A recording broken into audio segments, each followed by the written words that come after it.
Bahkan salah seorang presiden Indonesia dulu pernah mengatakan, saya ini sebagai presiden yang tidak berkuasa besar karena dikepung oleh begitu banyak komisi. Dia bilang seperti itu. Nah, oke, saudara sekalian, ya ditambah lagi ya sistem kita, sistem ketatanegaraan kita itu presiden, sil. Ya. Kalau nggak pinter-pinter bisa jadi presidensial. Jadi presidensial, ya sistem presidensial. Peran presiden dalam penyelenggaraan negara sebelum dan sesudah reformasi. Sebelum reformasi berdasarkan Undang-Undang Dasar 45 sebelum amandemen, dan sesudah reformasi itu setelah amandemen. Tetapi sebetulnya amandemen Undang-Undang Dasar 45 itu mengokohkan sistem presidensial. Meskipun tetap saja di situ ada sistem presidensial yang khas Indonesia. Salah satu kekhasan sistem presidensial di Indonesia itu adalah di Indonesia itu presiden ikut membahas undang-undang untuk mendapatkan persetujuan bersama di parlemen. Di Amerika sistem presidensial, tapi presiden tidak ikut membahas undang-undang. Hanya saja di Amerika presiden diberi hak veto. Jadi kalau sebuah undang-undang atau sebuah bill itu disahkan oleh DPR, presiden Amerika berhak untuk setuju atau tidak. Itu disebut dengan hak veto. Di Indonesia tidak diberi hak yang diberi nama hak veto. Tetapi presiden ikut membahas undang-undang dari awal. Bahkan presiden berhak untuk mengusulkan rancangan undang-undang dan kemudian membahas bersama-sama DPR. Jika salah satu pihak tidak datang, tidak jadi undang-undang. Walhasil, presiden sebetulnya memiliki hak veto, tetapi sejak awal sampai akhir. Itu khas Indonesia. Oke, dalam melaksanakan tugasnya, dibantu oleh wakil presiden dan kemudian para menteri. Eksekutif di daerah seperti ini, sistem ketatanegaraan kita. Pertanyaan yang menjadi topik yang diberikan kepada saya. Sekarang kalau kita melihat sistem ketatanegaraan seperti itu, maka pertanyaan yang perlu diajukan kepada Muhammadiyah adalah, apakah memang benar perlu berperan dalam kehidupan bernegara dengan sistem ketatanegaraan? Ketika pertanyaannya seperti itu, jawabnya positif. Ya, saya rasa segenap warga Muhammadiyah menjawab positif, perlu berperan. Pertanyaan berikutnya, apakah memang ada urgensi untuk berperan? Apakah urgent sih? Apakah mendesak? Mungkin di sini berbeda-beda. Ada yang mengatakan, keadaannya kayak begini, tak usah saja. Atau ada yang mengatakan, kita perlu berperan, sekaligus melakukan perbaikan-perbaikan dari dalam, struggle from within.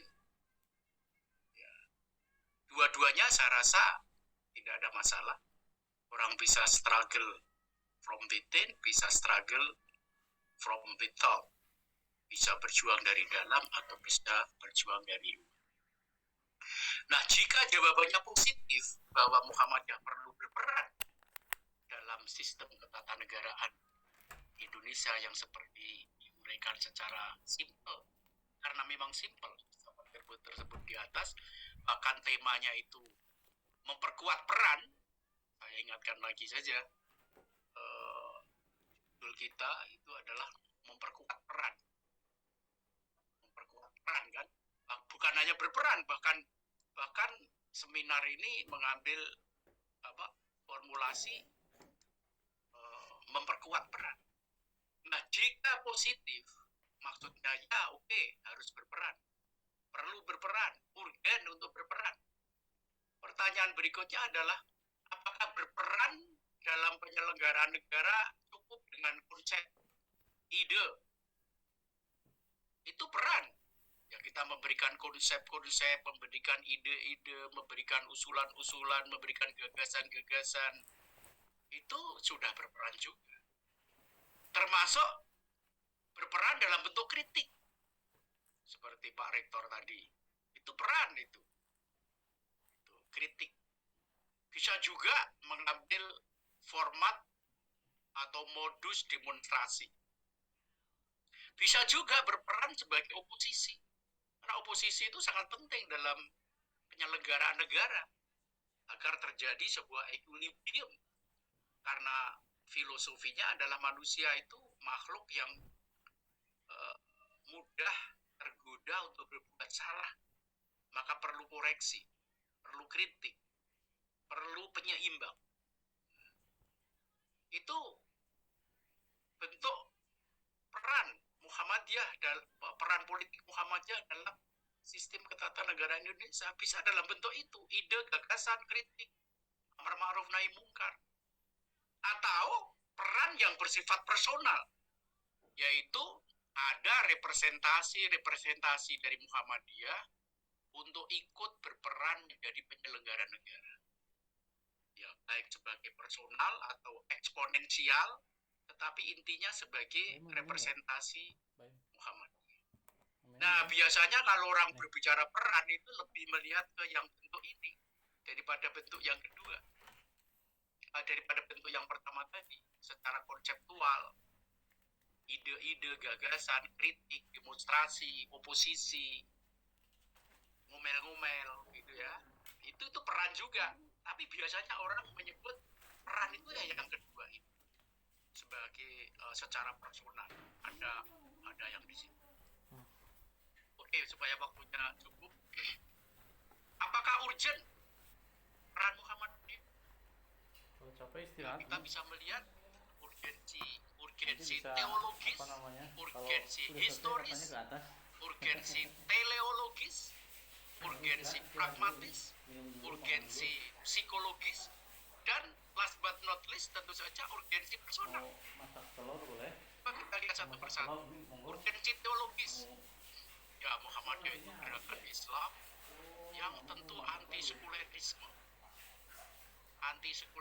Sekulerisme itu yang memisahkan agama dengan negara, agama dengan politik. Nah, Muhammadiyah anti-sekulerisme. Karena itu perlu berperan bahkan dalam khasanah pemikiran politik Islam klasik disebutkan bahwa negara dan agama itu dua saudara kembar yang lahir dari ibu kandung yang sama. Imam Ghazali misalnya mengatakan. Juga dalam kepribadian Muhammadiyah nomor 9, nomor 8 dan nomor 9 atau nomor 9, Muhammadiyah itu membantu pemerintah, membantu penyelenggara negara. Itu berlaku. Juga Muhammadiyah punya urgensi teologis, yaitu untuk mengangkat harkat dan martabat kehormatan Islam di negeri ini. Nah, itu ditemukan dalam dan ILEF, Islamic Court di Indonesia. Bisa dibaca di sana. Ya, berikutnya definisi keselamatan dalam perspektif Muhammadiyah itu dengan amal saleh, bukan dengan bertapa, bermeditasi, menyepi, pikir sendirian, tetapi keselamatan diperoleh dengan amal saleh, yaitu melalui perbuatan-perbuatan wah, bil hikmah, jihad fisabilillah, dan lain-lainnya. Dan oke, cepat saja. Urgensi historis, ya secara kesejarahan, dulu bapak-bapak Muhammadiyah itu berperan besar dalam penyelenggaraan negara, bahkan sebelum merdeka. Ketika baru mulai pembicaraan tentang kemerdekaan Indonesia, di sana ada Mas Mansur, ada Ki Bagus Hadikusumo. Keduanya adalah Wahuf Gestur Muhammadiyah, terlibat pada BPUPKI, di Panitia 9, di PPKI. Di situ ada Kasman Singotimejo, Muhammad Hasan, yang kemudian bersama-sama dengan Hatta. Ini yang maksud saya ini bukan Muhammadiyah, tetapi Kasman Singotimejo dan Teguh Muhammad Hasan melobi Hatta, diajak Hatta untuk melobi Ki Bagus Hadikusumo untuk untuk perumusan Pancasila. Di sana ada Haji Juanda, kader Muhammadiyah, ada Sudirman, Panglima TNI, ada Ketua KNIP Kasman. Di sana pada waktu itu ada Menlu, Menak, Mensos, macam-macam ya, nama-nama ini ada semuanya. Secara historis Muhammadiyah punya peran. Urgen lah kan. Ada urgensi teologis. Ini saya rumuskan dalam bentuk pertanyaan. Apakah pencapaian tujuan Muhammadiyah mengharuskan ikut dalam penyelenggaraan negara sih?